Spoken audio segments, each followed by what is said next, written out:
Buen día, nosotros somos alumnos de la Escuela de Medicina de la Universidad Cuauhtémoc, plantel Aguascalientes.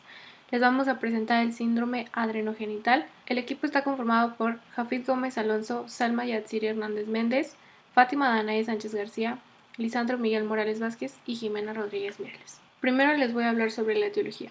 El síndrome adrenogenital también es conocido como hiperplasia suprarrenal congénita. Esta es una de las endocrinopatías más comunes en la infancia y este trastorno se hereda de una forma autosómica recesiva.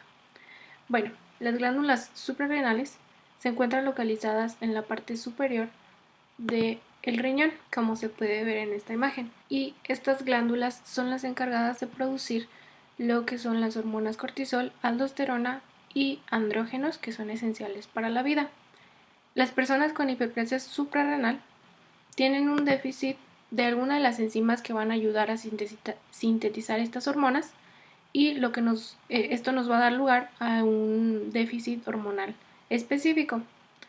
En cuanto a las incidencias de la hiperplasia suprarrenal congénita, tenemos la forma clásica, que se va a presentar 1 por cada 10.000 personas a 1 por cada 18.000 personas, y en la forma no clásica 1 por cada 1.000 a 1 por cada 1.500, siendo la forma no clásica la más común. Bien, esta se puede presentar tanto en niños como en niñas y puede aparecer según la forma específica, va a ser en el momento en que aparezca. Aquí tenemos una imagen que nos hace referencia a cuando una persona sana no tiene ninguna alteración en lo que es la hormona y se sintetizan las cantidades normales de cortisol, aldosterona o andrógenos, y esto pues nos genera la buena salud y un desarrollo sexual adecuado. Y tenemos la forma donde no está correctamente la enzima 21 hidroxilasa, que nos puede generar dos cosas: mayor cantidad de cortisol y aldosterona, que nos va a generar varios problemas de la salud, o mayor cantidad de andrógenos, que nos va a generar cambios en los genitales, que es la forma que nos interesa a nosotros. Bien, hay estudios clínicos que han demostrado la existencia de formas severas y formas moderadas. Esta va a ser en función al grado de afección en cuanto a la actividad enzimática. En las formas severas o clásicas, el déficit va a ser completo y sus manifestaciones van a iniciar desde la época fetal, mientras que en las formas moderadas o no clásicas, el déficit puede ser parcial y se puede manifestar desde la infancia, en la adolescencia o incluso pasar desapercibidas y presentarse hasta una edad adulta. Ahora les voy a hablar un poco de las formas de la hiperplasia suprarrenal congénita. Existe la forma clásica con pérdida salina, en la cual existe un déficit tanto de cortisol como de aldosterona, lo que se va a manifestar con crisis de pérdida salina desde la época neonatal, y esto puede ser en ambos sexos, tanto hombres como mujeres. En cuanto a la forma clásica virilizante simple, esta se va a caracterizar por la existencia de un déficit de la síntesis del cortisol y un exceso en la producción de andrógenos suprarrenales desde la época fetal. En la forma no clásica, esta va a tener una sintomatología más leve, como ya les hablé, también es la más común. En esta existe un exceso de los andrógenos y es de aparición postnatal en ambos sexos, y los síntomas se pueden presentar en cualquier momento del desarrollo postnatal. Tenemos ahora el déficit de 3-beta hidroxiesteroide deshidrogenasa. Esta es una forma un poco menos común y puede afectar a todos los esteroides como los glucocorticoides, los mineralcorticoides y los andrógenos, tanto a nivel suprarrenal como gonadal. Ahora bien, el déficit de 17-alfa hidroxilasa es muy poco frecuente, y este déficit, la enzima que está deficiente va a dar lugar a un exceso de mineralcorticoides y por lo tanto a una hipertensión que puede estar acompañada con infantilismo sexual por la ausencia de los andrógenos. Bueno, yo les voy a hablar de lo que es la fisiopatología, hablando un poco de lo que es la hiperplasia suprarrenal congénita. Hablamos de que son causadas por un déficit hereditario de alguna de las enzimas necesarias para lo que es la esteroidogénesis, lo que ayuda a lo que es el cortisol. Este es el hecho más común de todo el conjunto que tenemos aquí, y bueno, es por un mecanismo de retroalimentación negativa que al final va a consistir en un aumento de ACTH y bueno, pues a la par va a haber una hiperestimulación o bien conocida una hipertrofia o una hiperplasia de lo que es el córtex adrenal. Hablando ya de las formas más comunes, entramos en el déficit de la 21 hidroxilasa.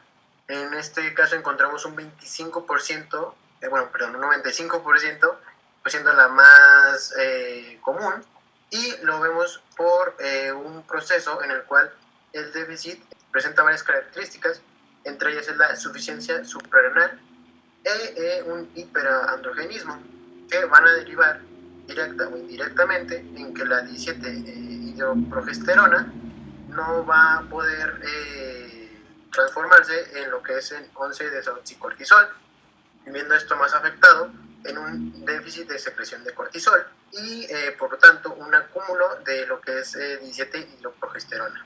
Hablando también de las formas clásicas que ya se mencionaron, encontramos un déficit tanto de cortisol como de aldosterona, que se va a necesitar tanto en los dos sexos, que al final va a presentarse en lo que es una pérdida salina.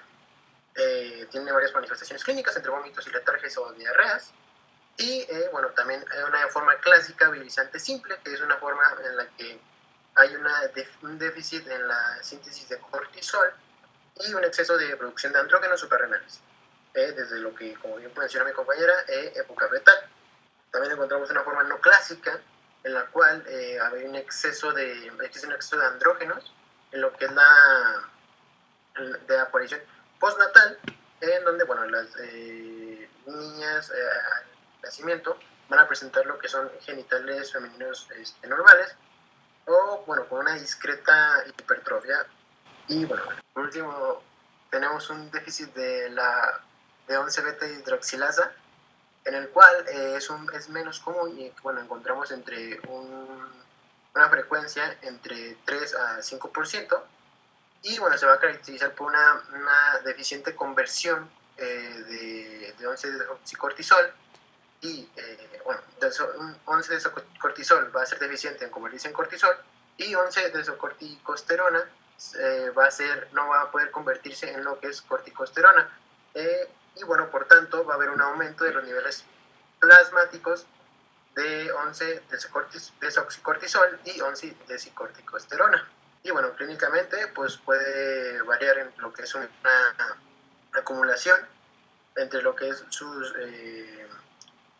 metabolitos y de una actividad mineralocorticoide. Y bueno, pues sería todo. Bueno, yo les puedo hablar de lo que es el diagnóstico. Y bueno, tenemos que ver que primero tenemos dos tipos de diagnósticos, que es el diferencial y lo que es el prenatal. Lo que son los métodos de diagnóstico, lo que son en niñas, con el síndrome adrogenital clásico, se suele comenzar el diagnóstico al momento de nacer y que haya una presencia de genitales ambiguos. Esto pues es como el marcador para decir, ok, necesito de iniciar este diagnóstico. También puede ser posible lo que es un cribado de síndrome adrogenital, que pues normalmente es lo que es el también neonatal, que bueno, pues como nosotros lo conocemos, que vendría siendo pues esta imagen. Esta es la que estoy señalando. Esta se hace normalmente con la sangre de lo que es el talón del recién nacido, o 5 minutos después de su nacimiento se pone en pues como en esta hoja, y de aquí se lleva a lo que es laboratorio para pues así poder diagnosticar diferentes enfermedades, como una de ellas pues es el aumento de lo que es los niveles de 17 hidroxiprogesterona. Esto, bueno, se hace normalmente, bueno, es casi que por ley que se tiene que hacer en cualquier recién nacido. Esto pues se hace principalmente con el fin de confirmar lo que es un diagnóstico clásico por medio de lo que son los niveles de 17 hidroxiprogesterona, como ya lo mencioné atrás. También se puede hacer por medio de lo que es un cribado genético. Se puede confirmar el diagnóstico del síndrome androgenital, por lo que son detecciones de genes mutados relacionados con este síndrome, que pues, en su mayoría es el gen CIP21, que sería, bueno, pues aquí es una imagen muy representativa, y esto también pues sería muy representativo de lo que es el cribado genético. Todo bien, ahora como lo mencioné, hay dos tipos de diagnóstico, que es el diferencial y el prenatal. En el diferencial vamos a tener que algunos tumores ováricos o de glándulas suprarrenales pueden dar lugar a lo que es un cuadro clínico similar a lo que es el síndrome androgenital, al igual que pues como lo que es el síndrome de ovario poliquístico, también puede puede generar lo que es un diagnóstico, un cuadro clínico similar al síndrome androgenital. Y bueno, pues por último está lo que es el diagnóstico prenatal, ya que bueno, pues también se puede detectar o se puede diagnosticar este síndrome antes del nacimiento, esto por medio de lo que son muestras de vellosidades codiónicas o por amniocentesis. Muy bien, entonces en cuanto a la clínica les voy a hablar primero un poco general de lo que pueden presentar ambos y después voy a ir desglosando poco a poco. Vamos a encontrar que para empezar la forma más frecuente va a ser por el déficit de 21-hidroxilasa, que es esta a la vez más bien se puede subdividir en dos, ya sea la forma viralizante simple o la forma perdedora de sal, pero la que nos importa a nosotros es la forma viralizante simple, que es la que muestra este cuadro clínico y el cuadro clínico que va a estar presentando va a ser el hirsutismo. Este hirsutismo va a ser un exceso de vello en la zona facial principalmente. Vamos a encontrar también calvicie, engrosamiento de la voz, acné hormonal principalmente, amenorrea, atrofia uterina, hipertrofia del clítoris, disminución de las mamas y aumento de la masa muscular. Eso de forma general. En el caso de los lactantes, cuando se trata de algo congénito, va a ser una fusión de los pliegues escotrales e hipertrofia de lo que es el clítoris, dando gónadas ambiguas. En el caso de las mujeres, que es en el que me voy a enfocar un poquito más, pues bueno, si el síndrome va a estar afectando a la mujer, lo que va a hacer es que va a estar desarrollando características masculinas y vamos a tener que presentan estos genitales ambiguos al nacimiento, por eso les ponía la parte de lactantes. Vamos a tener niveles variables de virilización con un útero normal, pero con un desarrollo anómalo a nivel de lo que es vagina. Y los genitales externos en cuanto a los varones van a ser normales, pero ¿qué es lo que va a presentar en los varones? Los varones van a presentar una exposición intrauterina a altas concentraciones de andrógenos, pero solamente va a tener como una responsabilidad o alguna afectación en el aumento del tamaño de los genitales al momento del nacimiento, pero conforme va creciendo ya no va a tener ningún tipo de complicación. Después tenemos el tratamiento, que como ya nos mencionaron nuestros compañeros, tenemos las diferentes formas de hiperplasia suprarrenal congénita, que van a presentar la deficiencia de cortisol o el incremento de la ACTH, que es la hormona adrenocorticotropa, así como un aumento de andrógenos suprarrenales, que pues todo esto nos van a asociar síntesis de los mineralcorticoides. Entonces el tratamiento va a sustituir o a reemplazar las hormonas deficitarias dependiendo de los tipos. Tenemos primero la forma clásica, que es el tratamiento con glucocorticoides. Actualmente se utiliza la hidrocortisona por vía intravenosa cada 4 horas o 6 horas, dependiendo del paciente, a dosis de 25 miligramos en menores de 6 meses. Y en mayores de 6 meses se va a usar de 75 a 100 miligramos. Posteriormente con 5 o 15 miligramos por kilogramo por día, en 4 dosis hasta llegar al mantenimiento por la vía oral. La vía oral va a ser de 10 a 25 miligramos por día. Y una vez terminado el crecimiento y la mujer que ha alcanzado los ciclos menstruales de forma regular, la dexametasona es la más empleada. Después tenemos el tratamiento con mineralocorticoides. La fluorhidrocortisona es el esteroide retenedor de sal más utilizado también. Y se va a administrar de 0,05 a 0,15 miligramos por día. Y es muy posible que también necesiten, dependiendo del paciente, las dosis adicionales de medicamentos durante momentos de posible descompensación aguda, incluso en situaciones de estrés. En situaciones de estrés me refiero a que como traumatismos, accidentes, cuadros infecciosos, crónicos, entre otras. Y pues en estos casos se va a duplicar siempre la dosis de hidrocortisona evaluando al paciente. Siempre se va a recomendar que los niños o las niñas lleven una plaquita o un informe que contenga el nombre de la enfermedad para que en el caso de que ocurra una urgencia sea más rápido y tratar de una crisis suprarrenal evitarla. Los esteroides empleados para tratar esta hiperplasia por lo general no causan efectos secundarios, por lo cual es más seguro, ya que las dosis reponen lo que el niño o la niña que lo padece pues no las puede producir. Entonces, como muy seguro esto.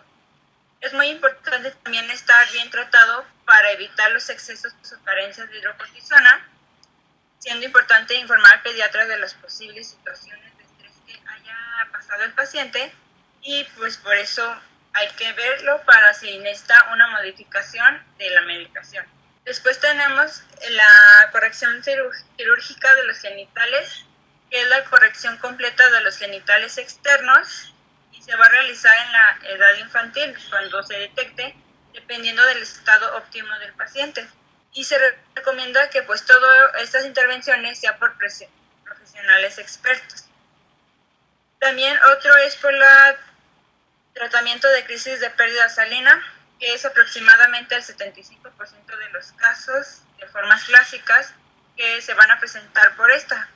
Como ya nos mencionaron, que es el OHP y la falta de aldosterona desencadenando insuficiencia suprarrenal grave, hipertrofia, gonatremia y entre otros. Y pues todo esto va a ser una situación que va a obligar a un electrolítico de metabólicos. Para esto se va a necesitar que un expansor de volumen extracelular, reponer el sodio y corregir la hipoglucemia. Todo esto va a ser con la rehidratación de suero fisiológico, perfusión de glucosa al 5 o 10%, como ya sabemos, y pues vamos a tener también un bajo control estricto del paciente para llegar a una estabilidad clínica y normalidad hidroeléctrica. Después tenemos luego el tratamiento de las formas no clásicas. Este va a ser en función a los síntomas clínicos y de la edad. Tenemos primeramente la hidrocortisona, que sigue siendo de primera elección, y solamente se va a utilizar tras finalizar el crecimiento de la mujer que haya alcanzado el ciclo menstrual finalizado con ciclos regulares. Y la frenación con hidrocortisona pues no es óptima. Si el síntoma más evidente es el hirsutismo, se asocia a un antiandrogénico con o sin contraceptivos, así como su consecuencia de un mal control o un diagnóstico tardío, pues se va a presentar una pubertad precoz en el paciente y se va a asociar una agnosia de la GNRH. Al igual que en la forma clásica, pues hay que administrar las dosis adicionales de hidrocortisona durante momentos posibles de traumatismos, de estrés, de descompensación aguda y entre otras. Por último, tenemos los nuevos tratamientos, que el problema con los que nos encontramos en la actualidad en la edad infantil es que las dosis de hidrocortisona necesita que cada individuo son muy pequeños y actualmente no hay en el mercado una composición que se ajuste a ellas, por lo que también tenemos que solicitarlas como una fórmula magistral en farmacias, pero es un poco difícil. Y esto quiere decir que el compuesto realizado en la farmacia se realiza de forma global y después se va a encapsular, por lo que es posible de que hayan en cápsulas y con distintas cantidades de hidrocortisona. También se va a suspender que no se disuelve, por tanto tampoco nos garantiza que la cantidad sea la real. Por ello es de que todavía no se aprueba. Pero para este problema el laboratorio Diurnal ha preparado un medicamento llamado Infacort, que es un preparado de hidrocortisona diseñado especialmente para el uso infantil, saliendo en el mercado en las dosis de 0.5 miligramos, de 1 miligramo, de 2 y de 5 miligramos, permitiendo mayor flexibilidad para poder dar las dosis adecuadas al paciente y garantizando las dosis son reales. Como parte del pronóstico, tenemos que el tratamiento es adecuado al paciente para que puedan llevar una vida normal, pero pueden presentar baja estatura, y lo malo es de que debe ser tomado de por vida. Estas son nuestras bibliografías utilizadas.